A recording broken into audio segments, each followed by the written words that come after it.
আগামী জাতীয় সংসদ নির্বাচন উপলক্ষে গাজীপুর ৫ আসনে ধানের শীষের পক্ষে আর গাজীপুর জেলা বিএনপির আহ্বায়ক একেএম ফজলুল হক মিলনের পক্ষে একটা উঠান বৈঠক অনুষ্ঠিত হয়েছে।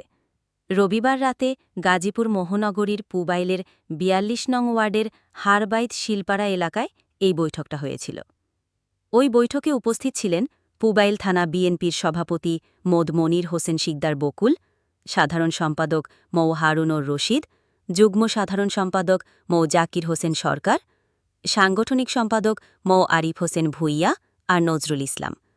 এছাড়াও ছিলেন পুবাইল থানা যুবদলের আহ্বায়ক মৌ মজিবুর রহমান রাজীব, সদস্য সচিব মৌ আবুল হোসেন লিংকন, ৪২ নং ওয়ার্ড বিএনপির সভাপতি হারুনুর রশিদ সরকার, সাধারণ সম্পাদক শাহিন ভুইয়া, গাজীপুর মহানগর ছাত্রদলের সাবেক সহসভাপতি আর পুবাইল থানা যুবদলের সাধারণ সম্পাদক পদপ্রার্থী রাজীব ভুইয়া, আর ৪২ নং ওয়ার্ড যুবদলের সাংগঠনিক সম্পাদক নাহিদ।